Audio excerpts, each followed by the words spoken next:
옛날 홍진사 댁에 얼굴이 예쁜 며느리가 들어왔습니다. 그녀와 결혼한 홍진사의 아들도 키가 크고 인물이 훤해서 사람들은 둘을 천생연분, 선남선녀라고 부르고는 했습니다. 하지만 몇 년 지나지 않아 남편이 병으로 세상을 떠났고 며느리는 혼자 남게 되었죠. 예부터 소문난 미인이었기에 과부가 됐다는 소문을 들은 주위 남성들은 그녀에게 추파를 던지기 시작했습니다. 그리하여 홍진사는 혹시라도 밤에 무슨 일이 일어날까봐 그녀에게 여종을 붙여주고 가끔씩 그녀의 방 앞을 지키고는 했습니다. 아버님, 그러지 말고 들어가세요. 그러다가 곧불에 걸리면 어찌합니까? 괜찮다, 얘야. 어차피 내 걱정에 잠이 오지 않는데 산책하는 셈 치자꾸나. 며느리는 그런 시아버지가 불편했지만 한편으로는 자신을 생각해주는 마음 씀씀이에 큰 감동을 받았죠. 그래서 남편의 빈자리를 조금이나마 잊고 살 수 있었습니다. 그러던 어느 날 옆 마을 지인의 환갑잔치가 열렸습니다. 홍진사는 마침 곧불에 걸린 며느리를 남겨두고 잔치에 가려고 했는데 혼자 있을 며느리가 걱정이 돼서 말했습니다. 아가야, 너 혼자 괜찮겠니? 혹시 모르니 향단이라도 남겨두고 갈까? 괜찮습니다, 아버님. 향단이도 제 옆을 지키느라 힘들었을 텐데 오늘만큼은 맛있는 것 실컷 먹고 쉬다 와야죠. 저 혼자 집 잘 지키고 있을 테니 지인분과 회포를 풀다 오셔요. 걱정하지 마시고요. 한사코 괜찮다는 며느리를 남겨두고 홍진사 내외는 머슴들과 함께 집을 나섰습니다. 정오쯤 되었을까 밖에서 목탁 두드리는 소리와 함께 한 남성의 목소리가 들려왔습니다. 지나가는 중생이운데 부처님께 공양할 시주를 청하러 왔습니다. 며느리는 불이 나게 달려가 문을 열어주고는 스님에게 합장을 했죠. 스님, 잠시 안으로 들어와 기다려 주시겠습니까? 지금 머슴들이 다 밖에 나가 있어 쌀 푸는데 조금 시간이 걸릴 것 같습니다. 스님은 너무도 예쁜 며느리를 보자 눈이 휘둥그레져 눈만 깜빡였습니다. 그러다가 말을 이어나갔죠. 마님 혼자 남겨두고 다들 어디 가셨답니까? 옆 마을에 잔치가 있어 그리 가셨습니다. 그러니 잠시만 기다려 주세요.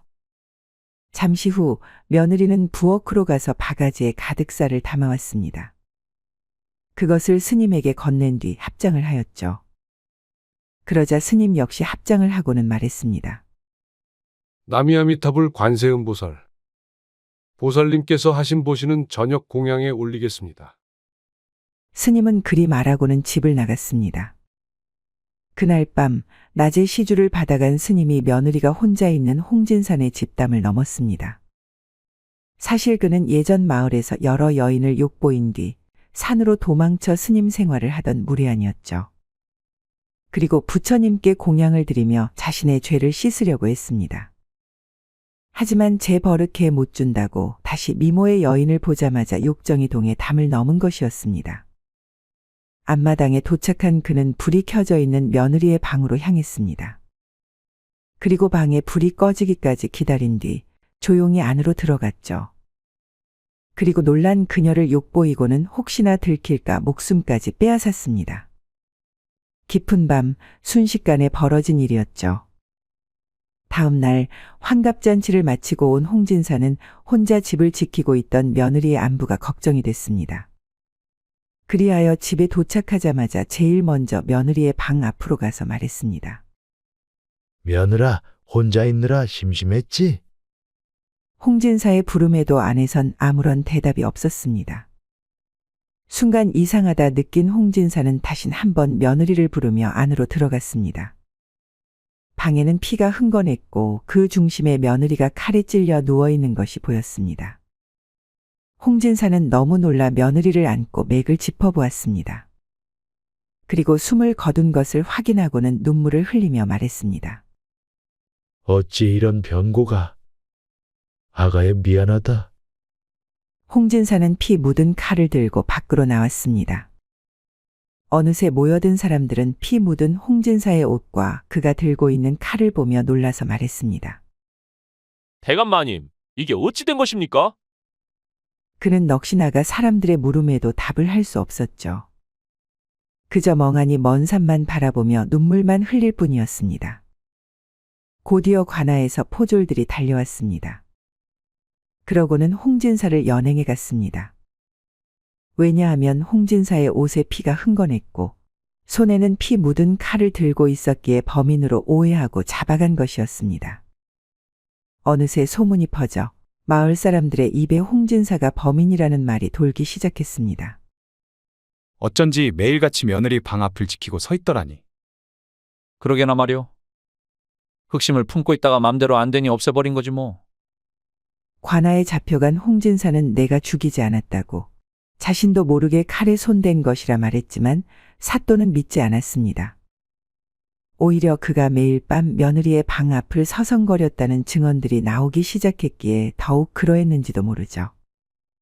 때문에 홍진사는 자백을 위한 모진 고문을 당했습니다. 이른을 넘긴 나이에 감당하기 힘든 육체적 고통이었지만 그럼에도 그는 자신의 결백을 주장하고 또 주장했죠. 마침 관청으로 파견 나온 박대사라는 사람이 있었는데 그는 홍진사의 결백을 믿는 단 한 사람이었습니다. 이 사건이 아무래도 석연찮은 구석이 많다고 생각했기 때문이었죠. 그리하여 관청 사람들과는 별개로 이 사건을 다시 조사하기로 하였습니다.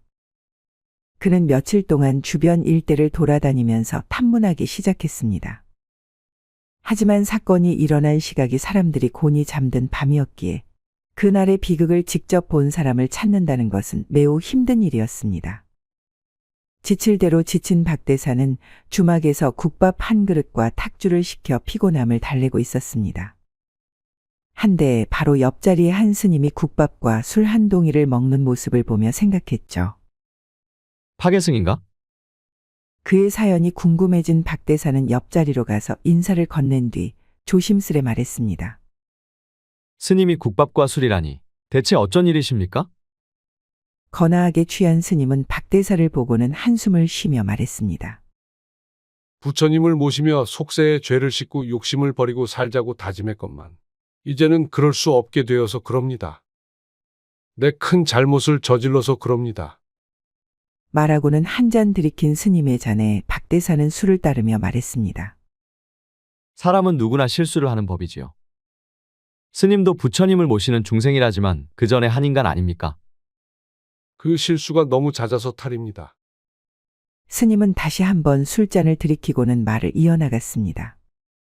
사실 이 몸이 음란막이라도 씌었는지 어려서부터 여인을 보면 욕구를 참을 수 없어서 참 많은 죄를 저질렀지요. 한데 재물이 많은 집안인지라 어찌어찌 그것들을 덮고 살아갈 수 있었지만 이대로 살다가는 더 큰 일을 저지를 것 같아서 절로 들어가게 된 것입니다. 그리고 부처님께 공양하며 예전 지었던 죄를 반성하며 살고 있었습니다. 한데 어떻습니까?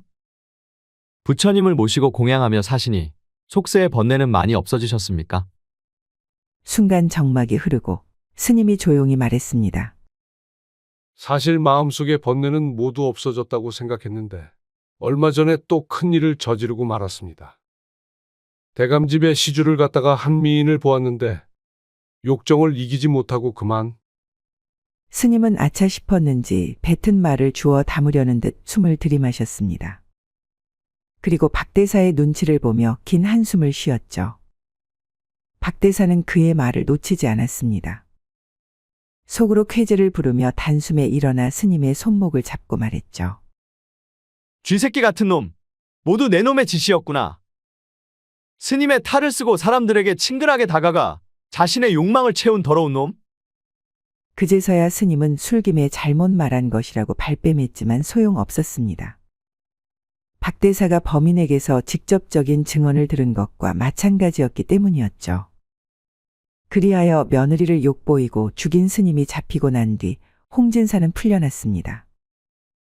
홍진사는 그동안의 모진 고문으로 몸이 만신창이가 되었지만 그것보다 며느리가 죽었다는 사실이 더욱 더 큰 고통이었습니다.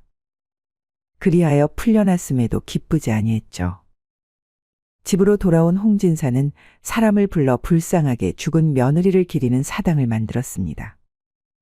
그러고는 매일 그곳에 들러 그녀의 향을 피우며 그녀의 명복을 빌어주었죠. 한편 대감집 며느리를 욕보이고 죽인 죄로 스님은 능지처사 형벌을 받았습니다. 그리하여 신체 여러 부위를 칼로 도려냈고 머리는 본보기로 삼으라는 지시 아래 저자거리에 3일 동안 걸려 있었다고 합니다. 이상 야담설화였습니다. 구독과 좋아요는 사랑입니다. 감사합니다.